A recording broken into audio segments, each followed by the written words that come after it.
Nous avons la toute nouvelle fonctionnalité de Canvas de ChatGPT. C'est une fonctionnalité qui est extraordinaire. Et OpenAI a décidé hier, nous sommes aujourd'hui le 4 octobre 2024, de révolutionner une fois de plus leur façon de travailler, leur façon de nous présenter cet outil. Il s'agit de chat. Et je peux vous dire que j'ai été vraiment stupéfait par l'ergonomie, par la facilité d'utilisation de cette nouvelle fonctionnalité. Et je voulais vous la montrer aujourd'hui, j'allais dire en exclusivité, puisque c'est sorti il y a quelques heures finalement. Et on va regarder ensemble ce qu'est. Alors, lorsqu'on se connecte à ChatGPT, vous avez les modèles disponibles. Vous avez la fonction de modèle automatique qui a été créée que depuis ce début d'année. Que depuis le mois de septembre de cette année. Ensuite, le GPT 4.0 qu'on utilise jusqu'à présent et qui fonctionne très très bien d'ailleurs. Le 0.1 Previews et 0.1 Mini pour des tâches de raisonnement avancées et un peu plus complexes. Et depuis quelques instants, ChatGPT 4.0 avec Canvas. Alors attention à ne pas confondre avec Canva, qui est une application pour faire du marketing et du design, retouche de photos, de vidéos, etc. Alors, je vous le dis, on va tester ensemble et je vais vous montrer, dans le cadre de mon activité d'avocat, comment je pourrais utiliser ce modèle. On va faire un exemple très concret. Faisons une lettre de mise en demeure à un voisin qui fait la fête très tardivement le soir. Et on va utiliser des noms génériques, Monsieur Dupont et Monsieur Durand. Donc je mets mon prompt ici. Je vais sélectionner bien entendu ChatGPT 4.0 avec Canva. Voilà. Et on va lancer et on va voir comment la magie va opérer. Allez, c'est parti tout de suite.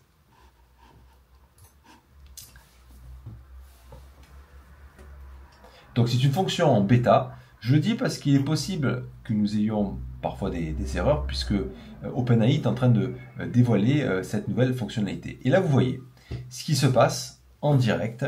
Vous avez une nouvelle fenêtre qui s'est ouverte avec une rédaction par rapport au prompt que je lui ai indiqué, puisque moi, je lui ai demandé de me faire une lettre structurée en lui indiquant que ce méchant voisin faisait régulièrement des nuisances sonores du vendredi au samedi soir de 22h à 2h du matin. Et là, vous avez la lettre qui vient d'être rédigée. Monsieur, par la présence, j'adresse une lettre de mise en demeure en raison des nuisances sonores et répétées et intolérables provenant de votre domicile, laquelle perturbe, etc. Donc, on a une lettre qui est structurée avec des dispositions légales. Alors, dès à présent, lorsque ChatGPT nous propose des dispositions légales, il faut avoir un réflexe. C'est celui, lorsqu'on n'est pas avocat ou juriste, c'est celui d'aller vérifier quelles sont les sources. Et pour vérifier, on a un outil qui est génial, c'est Perplexity. Perplexity, c'est un outil qui est utilisé pour une chose qui est très simple, c'est qu'il permet de connaître quelles sont les sources ici dans Perplexity. Je lui fais un copier-coller du paragraphe qui contient les dispositions légales et je lui dis recherche ces dispositions légales. Nous sommes dans le cadre de nuisance sonore. Hop. Et j'ai fait un copier-coller. Et là, Perplexity, qui est un moteur de recherche et une intelligence artificielle combinée, va rechercher ce que j'ai demandé en m'indiquant systématiquement les sources. Vous voyez, là, j'ai des sources. D'ailleurs, j'ai une source d'un de mes confrères, Maître Para, avocat à Nîmes, qui est un excellent confrère également sur Arles, et qui est très sérieux. Et donc, on a les dispositions légales. Vous voyez l'article R 1334-1 du Code de la santé publique qui indique que aucun bruit particulier ne doit, par sa durée, sa répétition ou son intensité, porter atteinte à la tranquillité du voisinage, etc. Donc, ces dispositions fonctionnent. Et vous avez une autre disposition qui est liée à la propriété, l'article 544. Donc, j'ai mes dispositions légales qui sont validées. Et donc, ce que je vais faire, c'est que je vais retourner dans mon chat GPT et on a validé. Maintenant, regardez ce qu'a fait Canvas de ChatGPT. Il me propose la possibilité, et oui, de pouvoir continuer et de réécrire des choses. Donc je pourrais très bien mettre là et dire, par exemple, donc à ce titre, vous êtes tenu de prendre toutes les mesures nécessaires. D'autant plus que vous êtes responsable de vos propres faits.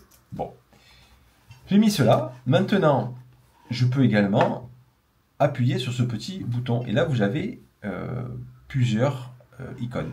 Le premier, si je faisais par exemple sur LinkedIn un post et que je souhaite mettre des émoticônes, j'appuierai dessus. Et là, vous allez voir en direct, il va nous rajouter des émoticônes. Bon, alors en l'espèce, on n'a absolument aucun intérêt. C'est une aide de mise en demeure, je le rappelle. Et on a une autre possibilité, regardez. Ça va être par exemple des suggestions. J'appuie sur ça, il va me faire des suggestions. Et là, regardez, les suggestions sont les suivantes. Hop.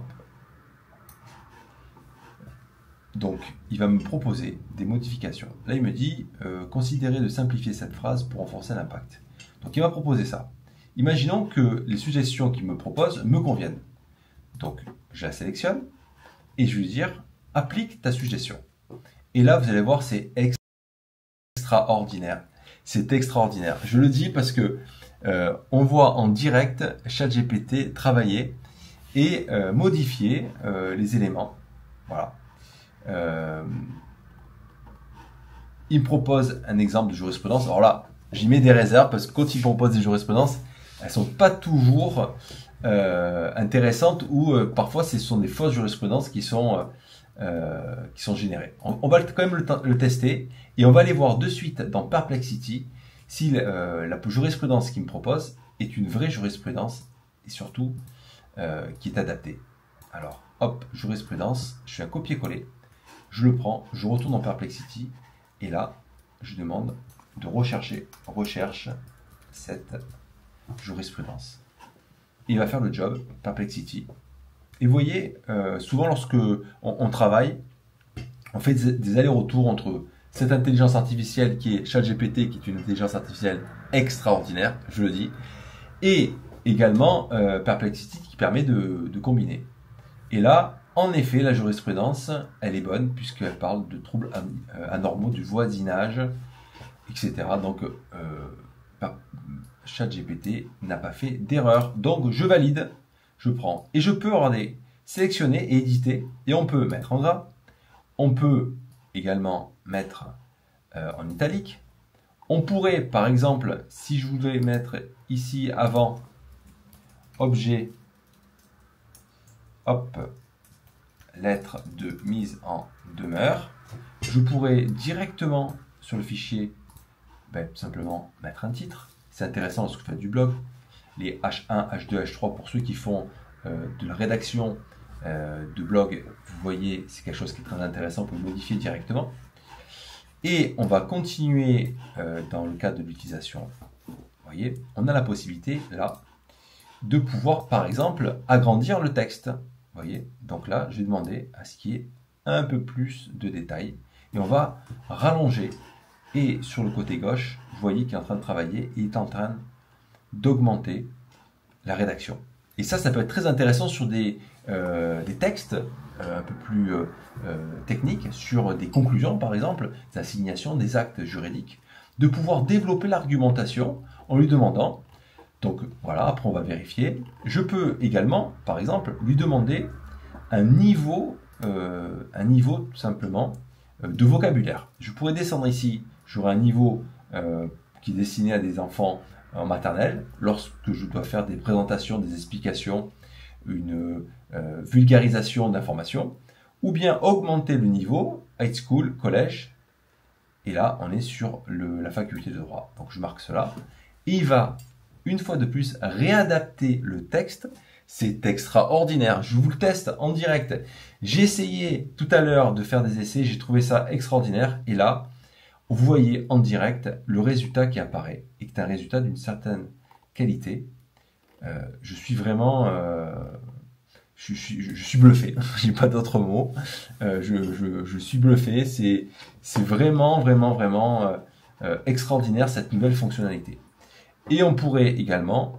Alors celle-là, je la connais pas. Polish, qu'est-ce qu'il veut dire par là? Ah, il peut me rajouter. Ah, c'est génial, j'adore. Il m'a structuré ma lettre et mis en gras les éléments les plus importants. C'est complètement extraordinaire. Donc là, on vient de voir ensemble les nouvelles fonctionnalités. Et je vous propose, pourquoi pas, allez, on va recommencer. Et maintenant, on va tester carrément sur un document comment il pourrait me faire... Alors, je vais sortir de là et vous voyez, j'ai la possibilité de faire un copier-coller directement de ce fichier qui a été entièrement rédigé. Vous voyez, ce nouveau modèle, pour moi, je valide. Je valide parce que je trouve ça extraordinaire. Voilà, on a un nouvel outil qui est là. ChatGPT, c'est un véritable assistant. Vous avez votre assistant. Vous avez un assistant pour 19 € par mois pour la version la plus simple et un peu plus, près de 50 € pour une version dite de Teams d'entreprise qu'on utilise nous au cabinet, puisque c'est la version la plus sécurisée. Et moi, je vous conseille vraiment d'utiliser ces nouvelles fonctionnalités qui sont bluffantes. Alors, j'espère que dans les commentaires, vous allez m'indiquer, me challenger pour vous proposer d'autres vidéos avec des textes juridiques ou autre chose. Dites-moi, lancez-moi un défi. Je veux qu'on pousse au maximum cette intelligence artificielle et surtout vous permettre de développer au maximum soit le développement de votre entreprise, soit votre business, soit votre cabinet d'avocats en utilisant ces fonctionnalités. Je rappelle toujours que l'avocat restera l'avocat, c'est-à-dire le maître de sa procédure, de sa stratégie. Ce n'est que un outil qui fait gagner un temps considérable sur des tâches chronophages, des tâches simples, mais sur l'analyse, c'est toujours l'avocat qui fera la différence. On est d'accord? Allez, je vous dis à très bientôt et je vous remercie pour avoir, si vous êtes encore présent, d'avoir suivi cette vidéo et n'hésitez pas à vous abonner et à mettre un petit pouce, ça nous sert. Merci.